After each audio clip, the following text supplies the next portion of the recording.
Assalamualaikum warahmatullahi wabarakatuh.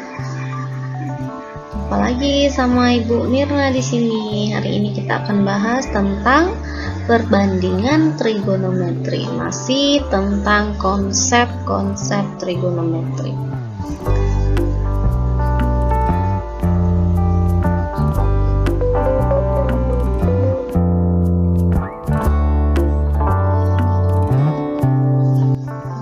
Oke, kita lihat seperti apa.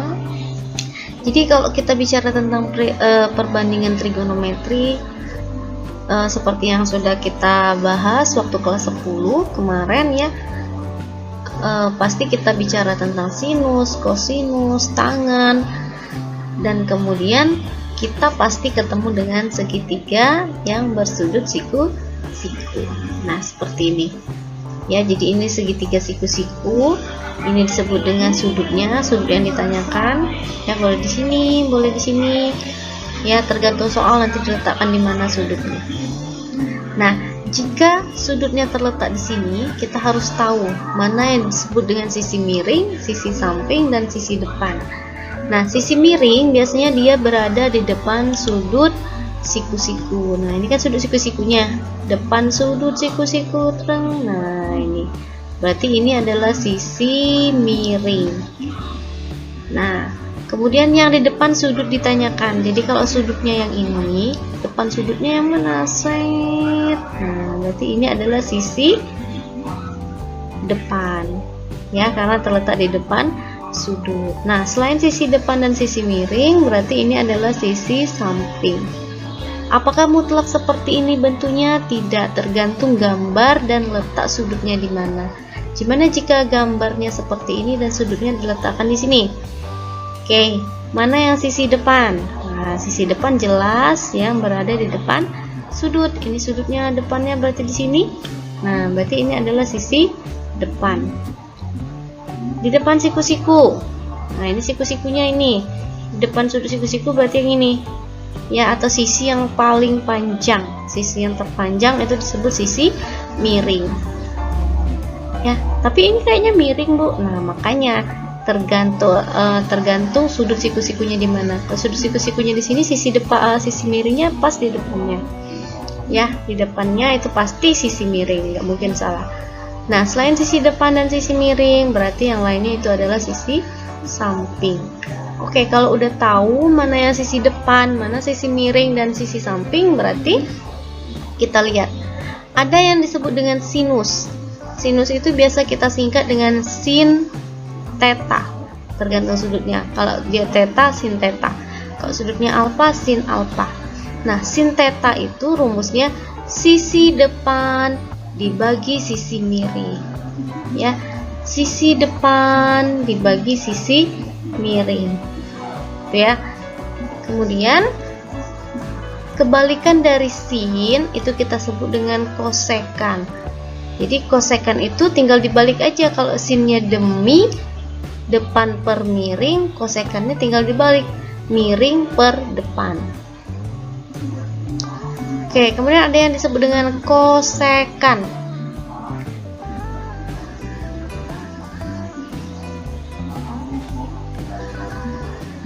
Ini tadi sinus, ini kosekan, yang ini kosinus. Nah, beda ya. Jadi Jadi yang ini tadi yang pertama sinus disingkat dengan sin. Yang ini kosek, ini adalah kosekan, kebalikan dari sin. Kalau yang ini kos aja, ini berarti kosinus. Kosinus itu rumusnya apa? Sami, samping per miring. Oke, nah kebalikan dari cos itu adalah sekan. Jadi sekan itu kebalikan dari cos. Kalau cosnya sami, sekannya itu adalah misa. Oke. Nah, satu lagi itu adalah tangan. Tangan itu rumusnya desa, depan per samping. Kebalikannya kotangan, tinggal dibalik aja, berarti samping per depan. Jadi yang ini aja dihafalin sama kebalikannya, tinggal kita balik aja nanti rumusnya. Ya, diingat apa tadi? Sin demi kosami tan desa. Kosekan kebalikan dari sin, sekan kebalikan dari kos, kotangan kebalikan dari tangan. Tinggal dibalik aja rumusnya. Oke, itu rumus-rumus dari perbandingan trigonometri. Ya, kalian harus pahami dan hafalkan. Oke, kalau sudah hafal, kita lihat ke contoh. Ada sebuah gambar segitiga siku-siku, kemudian sudutnya itu adalah alfa, kemudian diketahui sisi ini adalah 2 dan sisi ini adalah 3. Oke, yang ini, nah yang ini berarti nggak diketahui sisi yang ini berapa. Yang ditanya tentukan semua nilai trigonometrinya. Oke, kita jawab. Maka karena yang ini tidak diketahui, sudutnya apa, sisinya apa, dan tidak ada juga nilainya, maka kita harus cari dulu. Sebelumnya kita harus tahu dulu ini sisi apa namanya. Ini adalah sisi, nah ini depan siku-siku, berarti ini adalah sisi miring. Oke, atau di sini Ibu lambangkan aja dengan R. Nah, biar dia enggak panjang nanti nulisnya. Kemudian ini ada alfa, di depan sudutnya itu ada berapa? 2. Nah, 2 ini berarti sebagai sisi apa? Sebagai sisi depan. Ya, kemudian selain depan dan miring, berarti ini sisi apa? Ini adalah sisi samping. Oke. Nah, kalau udah tahu ada depan, miring, dan samping, kita harus mencari sisi miring. Ingat, untuk mencari sisi miring pada segitiga siku-siku kita gunakan rumus Pythagoras. Kalau miring yang ditanya, sisi yang lain itu ditambah, berarti sisi depan ditambah sisi samping. Kalau sisi bukan yang miring yang ditanya, berarti dikurang. Sisi yang paling panjang kurangi sisi yang pendek. Jadi misalnya depan yang ditanya, berarti miring kurangi samping. Kalau misalnya samping yang ditanya, miring kurangi depan. Ya, seperti itu rumus Pythagoras. Nah, karena ini miring yang ditanya, berarti tambahkan sisi pendek-pendeknya. Berarti depan ditambah samping, jangan lupa ada kuadratnya. Jadi R kuadrat sama dengan 2 dikuadratkan ditambah 3 dikuadratkan. 2 kuadrat 4, 3 kuadrat 9. Jadi R kuadratnya itu adalah 13, maka R-nya saja kuadrat pindah ruas jadi akar. Jadi R-nya itu adalah akar 13. Nah, akar 13 ini tidak bisa disederhanakan karena 13 tidak bisa dikeluarkan ya. Jadi kalau misalnya akar 8 itu bisa dikeluarkan. Misalnya ya, akar 8. Nah, akar 8 itu bisa kita sederhanakan. Karena akar 8 itu bisa kita buat jadi akar 4 dikali 2. Nah, karena akar 4 kan ada nih. Akar 4 nilainya 2. Jadi hasilnya itu adalah 2. Akar 2 nggak bisa dikeluarkan, tetap dalam akar. Nah, 2 akar 2. Nah, seperti ini maksudnya. Ya, tapi karena ini akar 13 kan nggak ada, maka biarkan saja dalam 13. Oke, seperti itu ini Bu hapus ya.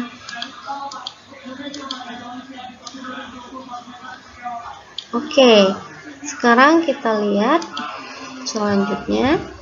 Maka kalau misalnya kita tentukan nilai sinnya, sin tadi rumusnya demi, depan per miring. Langsung aja kita isikan depannya 2 berarti 2 per miring, miringnya tadi udah kita cari akar 13. Nah, ingat kalau akarnya di bawah itu belum sederhana. Kalau akar di bawah itu harus kita rasionalkan. Masih ingat cara merasionalkan? Ya, cara merasionalkan kita kali pembilang dan penyebutnya dengan akarnya. Jadi kalau 2 akar 13 kita kali dengan akar 13 per akar 13. Kita kalikan 2 kali akar 13 berarti 2 akar 13. Akar 13 kali akar 13, 13. Jadi ingat kalau akar di dalam akarnya sama, akarnya hilang. Ya, akar 2 kali akar 2, akar 4. Akar 4 itu nilainya 2. Maka akar 2 kali akar 2 itu sama dengan 2. Sama kayak gini. Akar 13 kali akar 13, nilainya 13. Akar E kali akar X, X. Akar R kali akar R, R. Gitu ya.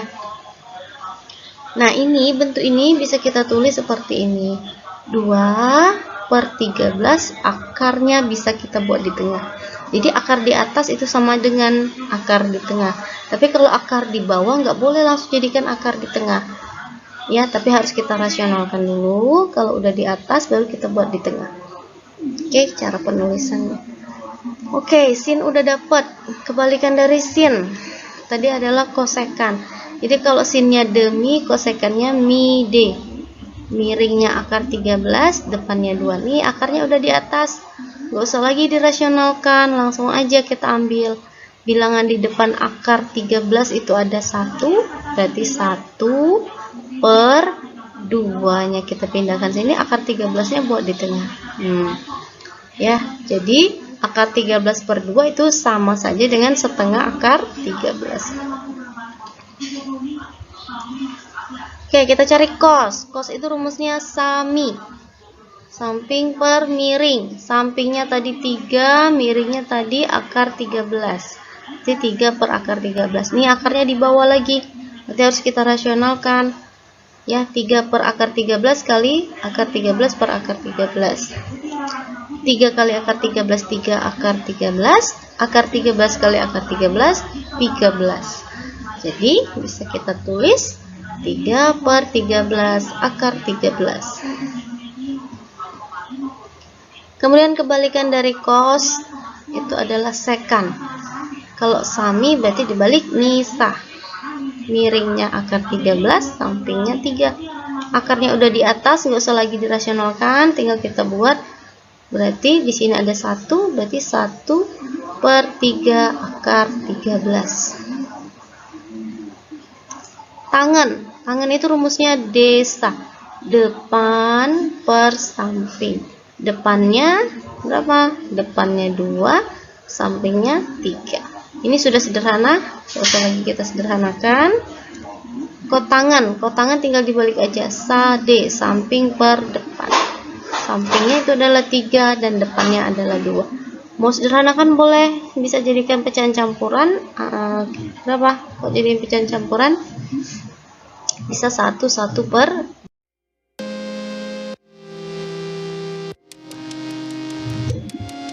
Oke, kita lihat contoh yang kedua. Nih, kalau tadi diketahui gambarnya, yang ini nggak ada gambarnya nih. Ya, jika diketahui nilai sin alfanya sama dengan 1/3, maka nilai cos alfa dan tangan alfanya adalah berapa? Nah, ini nggak ada gambarnya, jadi kita harus gambar sendiri. Ya, kita gambar segitiganya seperti ini. Kemudian kita letakkan sudutnya, terserah. Boleh di sini, boleh di sini. Jadi ini Ibu letakkan sudutnya di sini.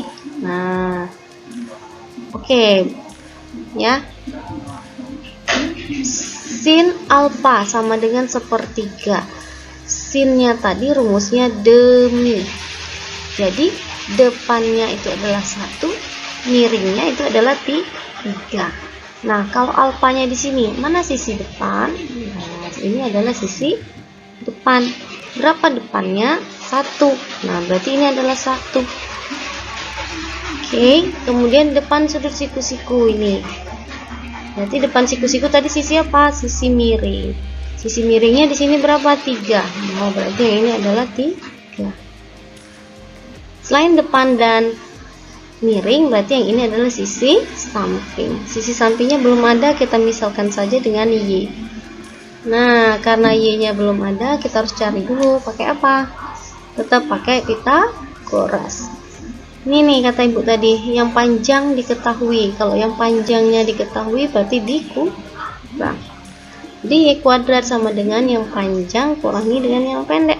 3 kuadrat dikurangi 1 kuadrat. 3 kuadrat 9, 1 kuadrat 1. 9 kurang 1, 8. Maka Y-nya saja berarti akar 8. Nih, akar 8 bisa kita pecah. Jadi berapa tadi? Akar 4 kali 2. Akar 4 bisa dikeluarkan jadi 2, akar 2-nya nggak bisa keluar.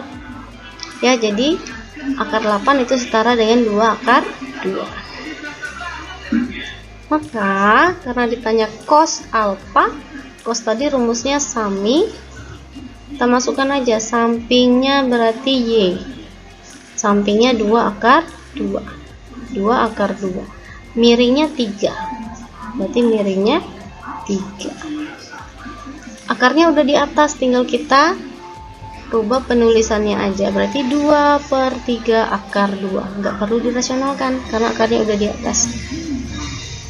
Kemudian yang ditanya lagi itu adalah tangen, tan alfa, tangen itu desta, depannya 1, sampingnya y. Nah berarti depannya 1, sampingnya tadi 2 akar 2. Ini akar di bawah berarti harus dirasionalkan, kali berapa? Ya, kalikan dengan akarnya. Jadi kali akar 2 per akar 2. Oke, kita kali 1 kali akar 2 akar 2. 2 ini gak ada temennya berarti 2. Ya, 2 di sini gak ada temennya berarti 2. Akar 2 kali akar 2 berarti 2. Nah, jadi 2 kali 2 hasilnya adalah 4. Nah, makanya dapat 4 yang ini. Ya. Oke, baru kita tulis di sini ada 1 berarti 1/4 akar 2.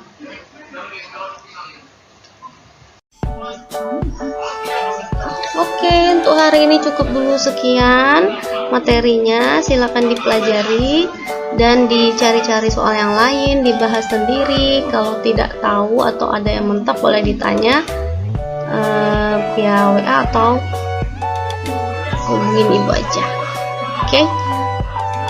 Oke, untuk hari ini cukup dulu. Tetap jaga semangat dan jaga kesehatan. Semoga kita selalu sehat dan jelas, selalu bahagia. Ya, belajar itu menyenangkan. Ya, jangan belajarnya dibuat susah. Oke, Ibu akhiri sampai di sini. Wassalamualaikum warahmatullahi wabarakatuh.